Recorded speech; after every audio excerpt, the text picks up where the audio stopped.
Please welcome our guests, ladies and gentlemen. Good morning, ladies and gentlemen. My name is Raj Chengappa, and what a wonderful spring morning this is. This is Basant Panchami, and officially the first day of spring. We celebrate it all across India. And we had wonderful blue skies to welcome it. We hope that this would continue. And one of the big problems we have in the national capital region, as we know this winter of discontent, was the enormous amount of pollution that was there, and the dangers not only to us but our children, right, both in terms of health and other issues.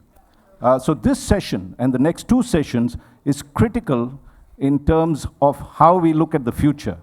These are the big challenges that we face, and the sector that we're going to talk to particularly is vehicular pollution, the transport sector. That sector has been growing at an enormous rate in terms of energy consumption at an average of 8% as compared to the global average of 2%. While this provides tremendous amount of opportunity, it also imposes enormous costs, as we know it, apart from the fact that we import almost 80% of our fuel from other countries, the greenhouse gas emissions that they emit, as well as the costs for us in terms of our health.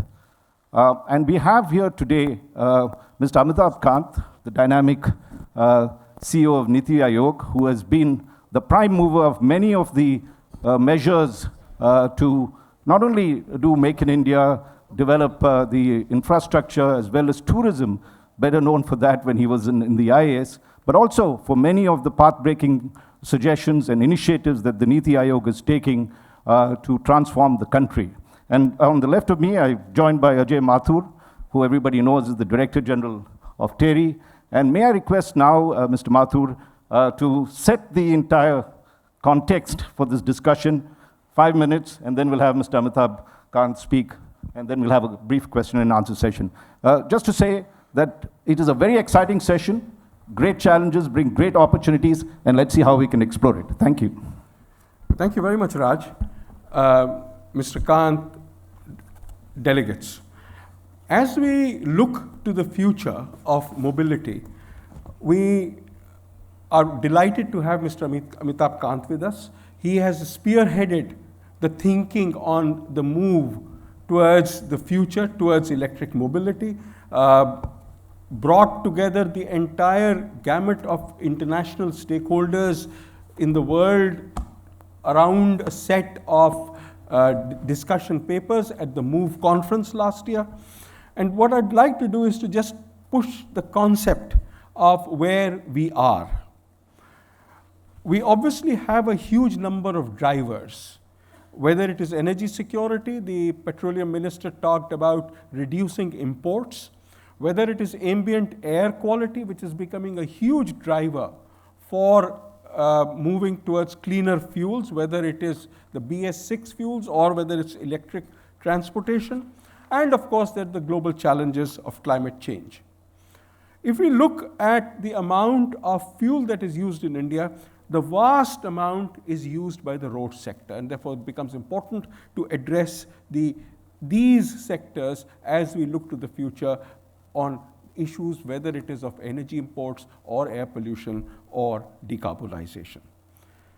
There have been a huge number of initiatives, particularly related to the bringing up the electric mobility in the country, and specifically the subsidies that have been provided as part of the so-called FAME 1 and now the FAME 2 programs. There has also been a set of initiatives that have been brought into place for ensuring that the move towards electric transport moves ahead. We also did a study which looked at the front runners of electric mobility. And it will surprise nobody, or well, maybe it will surprise that the largest change that we see is from two-wheelers. It will not surprise Mr. Amitabh Kant, but it's not cars, it's two-wheelers. It's three-wheelers. It's urban buses. The area where we still are unclear of technological choices is the long distance sector, where the minister, for example, had talked about LNG. Elon Musk is talking about the Tesla electric truck. We are not clear where we will go. But the short point that I want to make is that we are looking at a decarbonization in key sectors of the road economy as we move ahead. We are also in the process of introducing a renewable energy index for corporates, because at the end of the day, there are a lot of freight services that the corporates use. There is obviously electricity that they use for other purposes, and therefore the portal provides a set of third-party assessed metrics on how corporates are doing with their use of renewable energy.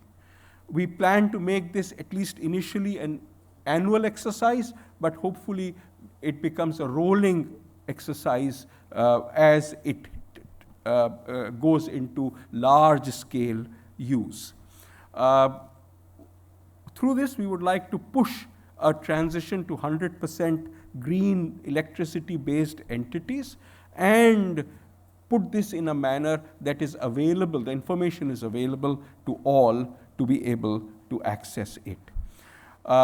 We will launch it in the next months and would put out the first information in April this year.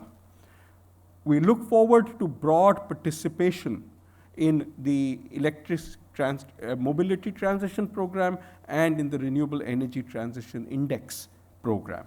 I thank you all for your attention. I look forward to all of us hearing from Mr. Kant. Thank you, Ajay. Amitabh, please go ahead. Thank you, Raj, and thank you, Mr. Ajay Mathur. Distinguished guests, ladies and gentlemen, in my view, we are in the midst of one of the biggest disruptions that is likely to take place in the world, and that is the move towards transportation and mobility as a service rather than as a mere ownership. And this is going to happen simply because two major things are going to happen. One, that the cost of battery, which was at one point of time about $1,100 per kilowatt hour, is falling very rapidly and has come down to about $176 per kilowatt hour. But I envisage that in 3 years' time, the cost of battery will be about close to $76 per kilowatt hour. And at that point, the EV vehicles will be much cheaper than combustion vehicles. And this is just 3 years away.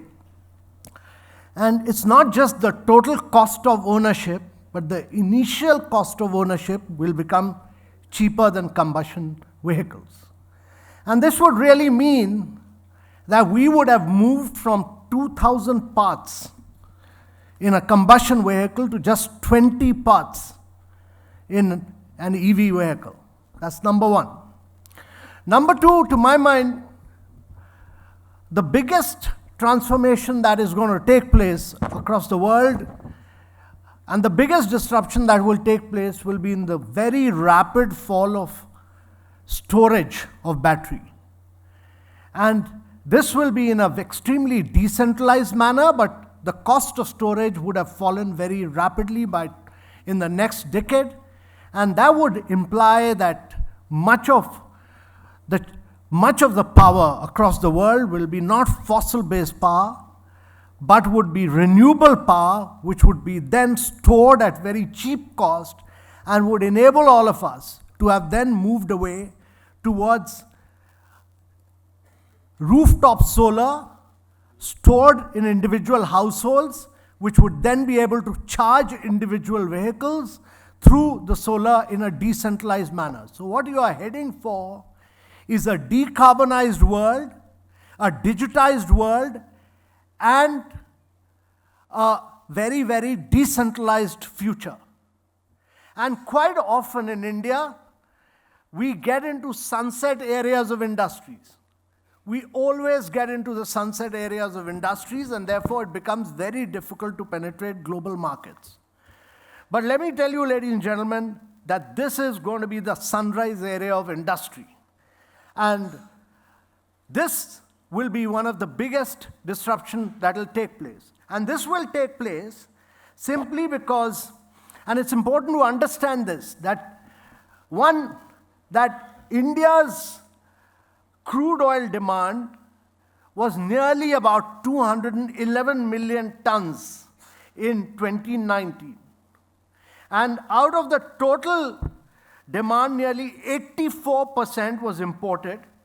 And the import of crude oil, that the cost for that for the country, that is the cost for India, was in rupee terms about 7,000 billion to the exchequer, and that's almost about one-fourth of the total imports of the country.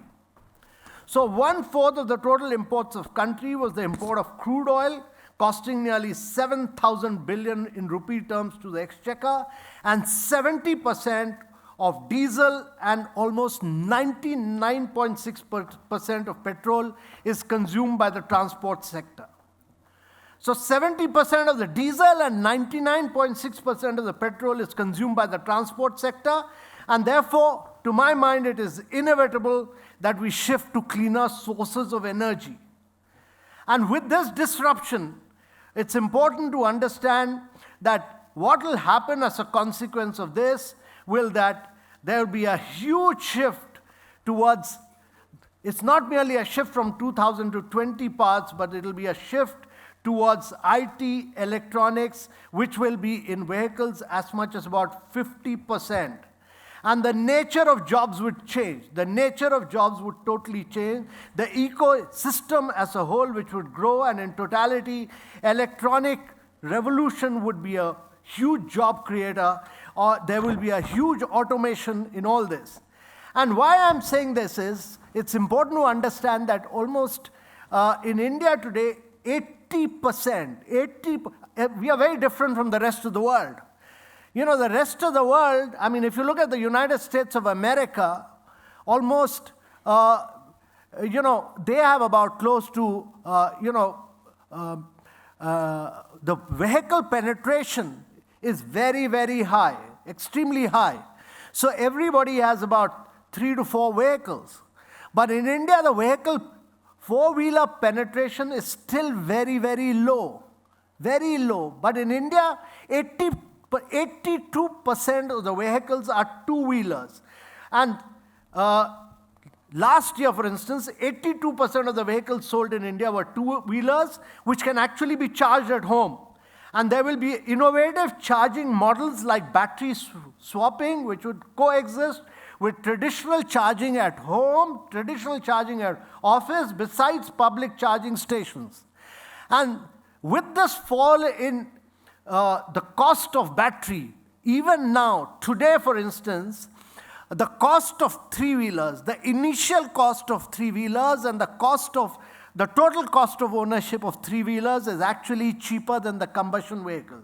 So if you look at last year, for instance, India sold nearly 7.69 lakh electric vehicles in financial year 2019.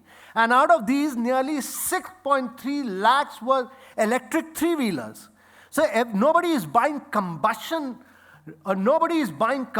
electric three-wheeler. Everybody has switched over to electric three-wheeler with lithium ion. And that's important to understand.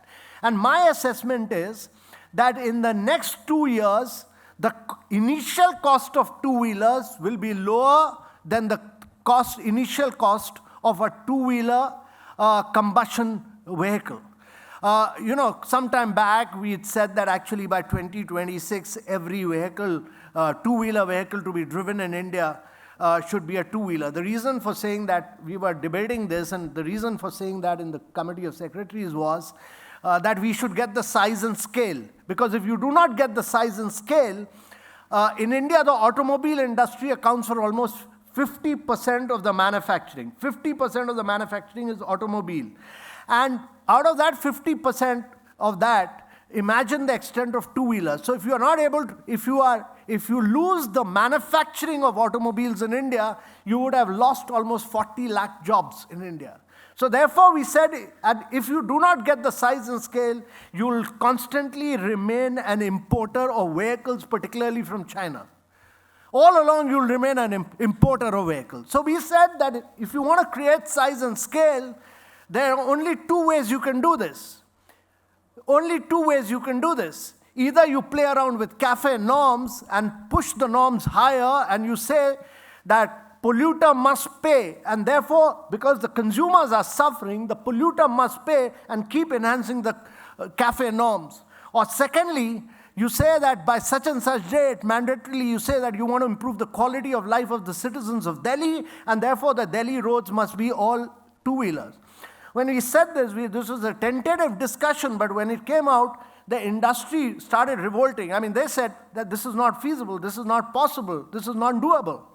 And they said that we'll actually spell out a roadmap, and we'll get a study done. So we said, okay, get the study done in 3 months' time or 4 months' time. They said, we'll give you a study in 4 months' time. It's been a year, they've not done this study. This is the Indian industry. But let me tell you, what they did as a consequence of that, and the industry within the two-wheelers was highly divided, because one side were the startups who were already disrupting. So you had Ather Energy, you had Okinawa, you had many other startups. This Micromax guy, they had already moved into the electric world. And the established player realized this, that if they do not become a part of this, the startup, and this is what happened in China, that the startup world disrupted the existing players, and the startup world actually moved far ahead. So what did they do? Hero started investing in Ather. A company like Bharat Forge invested 500 crores in another company on the EV side. It invested in another company in UK, and they realized that actually the disruption is happening at such a rapid pace that if they do not invest in two-wheelers, they lose market size and scale, and therefore they started investing. And the established players who objected to this, within 3 months, Bajaj launched its two-wheeler scooter. It's Chetak, which it had done away with in the scooter world. Within 3 months of our saying this, launched the Bajaj Chetak in Delhi. And just last week, TVS launched its electric scooter, all priced at between 1 lakh to 1,15,000. And therefore, what is happening as a consequence of this? Government did only two things. The first thing government did was that it brought down the GST on EVs to 5%, and on combustion vehicles, it kept the GST at 28%. So it created a differentiation. And on hybrid, it's even higher. It's almost about 48%. So between the GST, between EV and between combustion, there's a difference of almost 23%. The second thing the government did was that it said it'll give a tax exemption of up to 1.5 lakhs on the interest component of the vehicle procured if it's an electric vehicle. So it made economic sense for people to push ahead with EV because the variable cost was very, very low. There was virtually no variable cost. But I envisage that in the next 2 to 2.5 years, even that will go down, and the initial cost of two-wheeler will be lower because the cost of battery would have fallen, and you could charge at homes.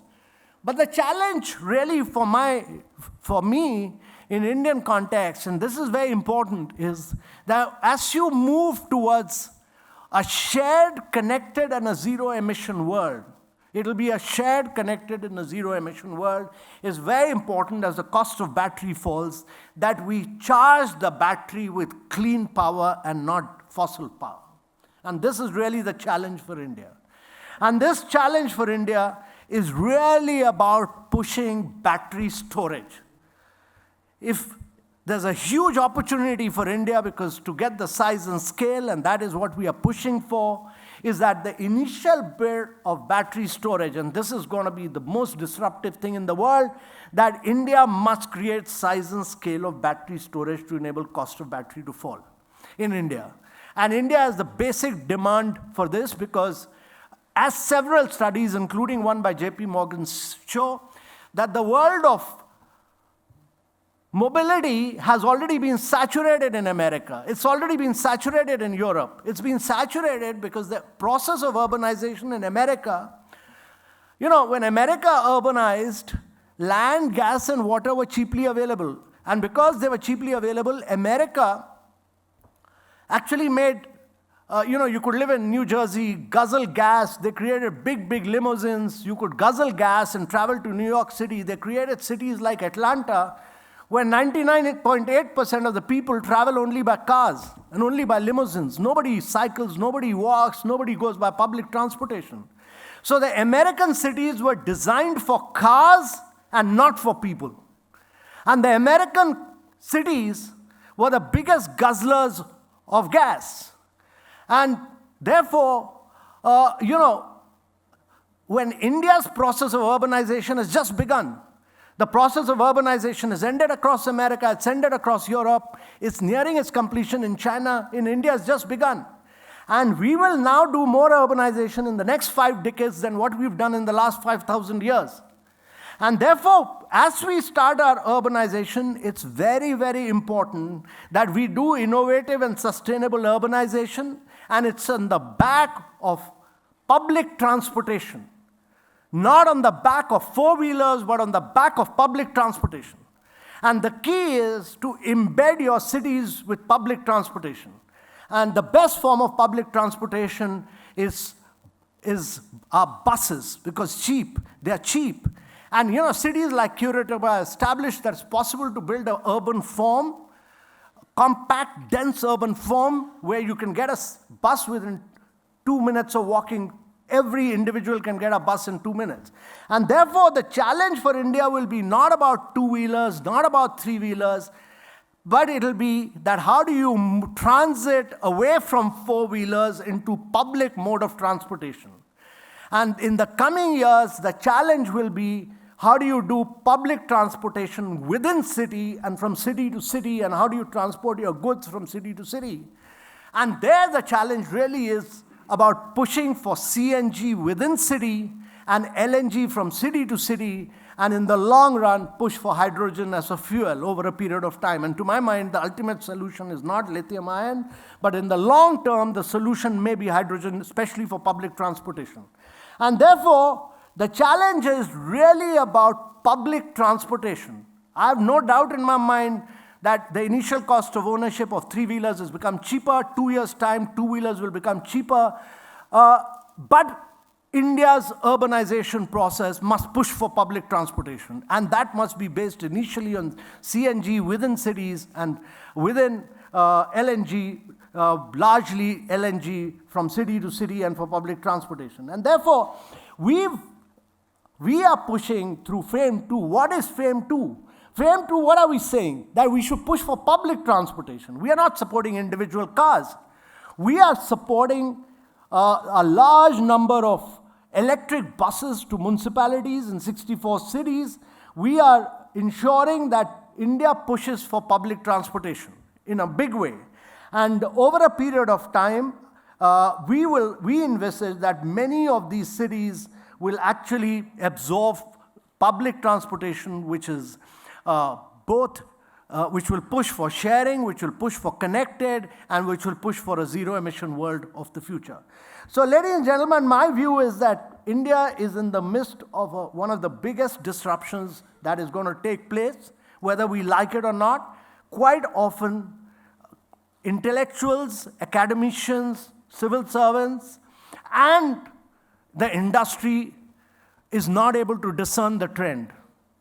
And I think we are in the midst of a very radical transformation where we must understand that if we do not get into the manufacturing of electric vehicle, India would have lost a huge base of manufacturing, which has been one of the key drivers of its industrial growth and job creation. And therefore, it's important to get the size and scale which only India can afford. I mean, India has the capacity to provide size and scale which no other country in the world can do. And therefore, Indian industry must be the biggest driver of this chain of switching over towards a movement from 2,000 parts to 20 parts, moving over to digitization and moving over to electronic parts. And that will really make India the center for manufacturing of the EV world, not merely for India, but for the rest of the world. And that is, to my mind, the real challenge for India. So two key challenges. One is, how do you do a new form of urbanization, which is based on public transportation, which is based on a shared, connected, and a zero-emission world? And how do you ensure that the manufacturing of tomorrow, India doesn't lose out and becomes the manufacturer, the global manufacturer for the EV world of tomorrow? Thank you very much, ladies and gentlemen.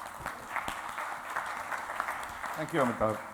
Thank you for that brilliant and impassioned discourse. And he's very kindly agreed to take a couple of questions. Amitabh, you had talked of FAME, and there was a target set in that. You had mentioned about 7.6 lakhs, that's about 750,000 electrical vehicles coming out. The target was, if I remember, 5 million per year starting 2020. Are we anywhere close to that target, and what are the challenges we face to achieve that? I think the FAME 2 has done very well because we've had an overwhelming demand from municipalities and cities. We've had a demand for we had a target of about 10,000 vehicles. In the first round itself, we've been able to supply, sanction and approve about 6,395 vehicles. We have a very steep clause of Make in India. That means almost 50% of the components have to be made in India. And therefore, the challenge is that while Chinese manufacturers have started manufacturing in India, it's also a challenge for Tata's, Ashok Leyland, and everybody else to compete and provide at the right price points. And one of the great things that's happened in recent times is that the Tatas have put their best foot forward, and all their companies are working together. They've just launched Nexon, which is an EV vehicle at a very attractive price. And they have actually, Tata Power, Tata Motors, and many other companies of Tata's are working together to drive the electric mobility for them. But you will see many more companies, because India is a part of on the automobile sector, India is very much a part of the globalized world. And the disruption that will take place across the world, whether it'll be by Toyota, Honda, Mercedes, BMW, they're all manufacturing in India as well. So whatever, huge amount of disruption that will happen across the world will have huge bearing in India. I mean, just to give you an example, Volkswagen, for instance, in Germany has done this huge collaboration with a startup on battery manufacturing. And they are very, very buoyant about EV world of tomorrow. And they have moved away from lithium to another technology. And if that happens, then there'll be a huge disruption across the world. And therefore, the last word in terms of technology towards a zero-emission world has not yet been said. Many people are experimenting with many, many unique things, and therefore you have to be constantly abreast in terms of technology. Now, you championed Make in India. And in the EV sector, which are the competitive advantages we have?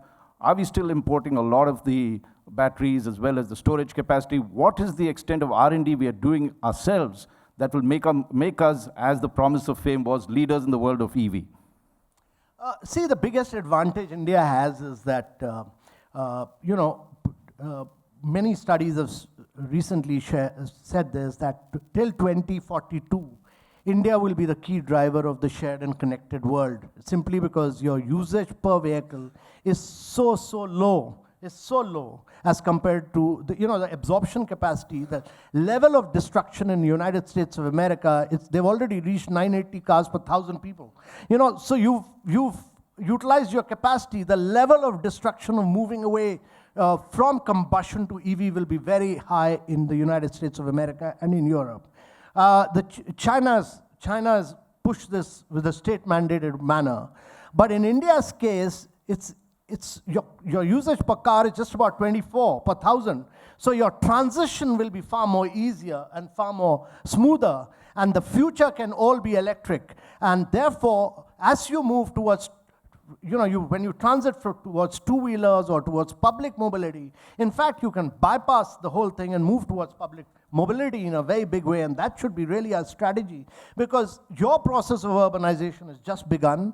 The nature of urban form has to be determined by public mobility, and it's important that all your vehicles must be, in the future, you can get the size and scale of manufacturing which no other country will be able to do. I was talking specifically about R&D. You have, on the supply side, given incentives to manufacturers in terms of GST, but in terms of R&D, what is the kind of investment we need to make? Are we making that investment so that we become leaders in these technologies? So I'll tell you, one of the great things that's happened is that Mahindra has done a lot of work on EVs. I mean, they were the first leaders, actually, but now Tatas have pushed in a very big way. They've combined all their companies together and integrated and converged what they call as Tata One strategy on the EV world. And you have, on the other hand, you have many other companies. You have Bosch, you have ABB on the charging side, and Bosch on all the innovation and R&D for the EV world of tomorrow is all happening from Bangalore. Same thing with ABB. It's all happening here in terms of the charging stations, etc. So there's massive potential, and now with almost all the Chinese companies, they realize that the market is here. So BYD and all these big companies are actually putting huge amount of production facility in India. And similarly, Daimler in China, in Chennai, has put a massive facility for R&D. So you'll have huge R&D facility being built up for here. And India actually will be doing R&D not for India, but it will be doing R&D for the rest of the world from here, for the EV world of tomorrow from here. And in terms of, you'd mentioned... And I just wanted to tell you that the other big thing that's happening is that all the new startups, I mean, look at what Ather is doing. I mean, Ather Energy in Bangalore is actually the Tesla of the two-wheeler world of tomorrow.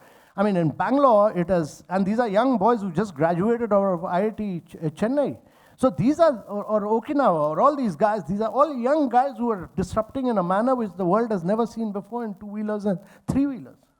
Okay, you had talked about urbanization and the potential that India has. It's just started its process while West has completed it. But in that transition period, the rural areas, rural transportation, most of them will depend on two-wheelers, and the factors that operate in a city where distances are much closer, the range of travel is not much, plus the facilities to charge vehicles. We all do know the problems of power cuts in rural areas. How would you address that question? Because that is critical. The mass is moving. We've created a kind of mini revolution in villages and everything else, but transport is critical, and it's going to be two-wheeler transport. So how are you going to make that change? What is the policy that we need to do for that? So, I was quite surprised. I was in, I do this aspirational district program, which are the most backward districts of India. So I'd gone to Chhattisgarh and I'd gone to Datewada and Bijapur, which are the most backward districts of India.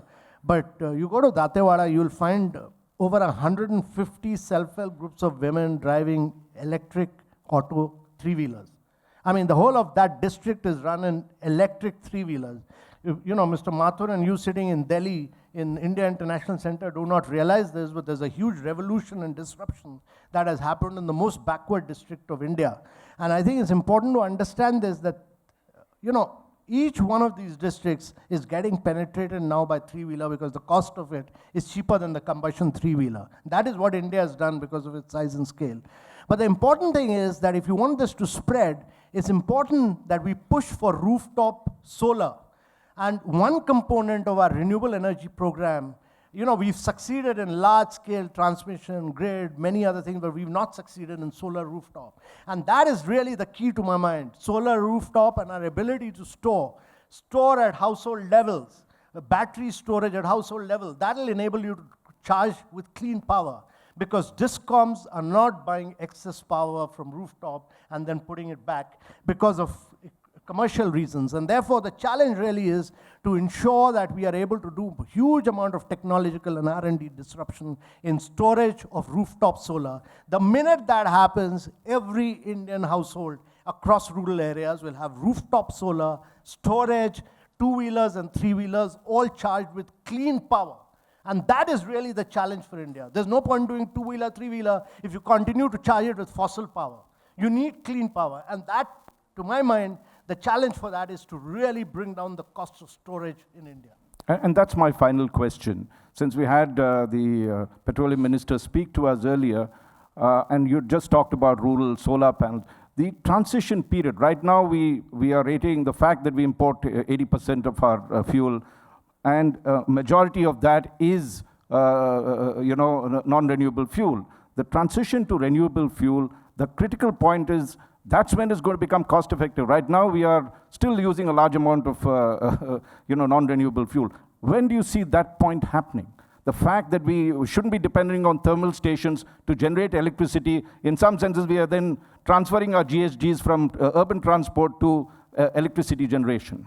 So, Raj, I'm a great believer by that. By 2025, the nature of transportation will be very different from what we see today.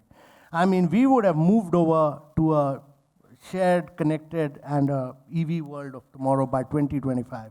And by 2030, I'm a great believer in the fact that the nature of energy would be very different from what we envisage today. We would have moved away from fossil power, from nuclear power. Many of these powers would have got totally disrupted and we would have moved away. And India is the maximum potential towards a renewable energy world. Thank you. We've run out of time. We could have probed him a lot more. Thank you so much, Amitabh, and of course, Ajay, for this brilliant discourse and set the stage for the next two sessions. And we wish you all the best, Amitabh. Thank you.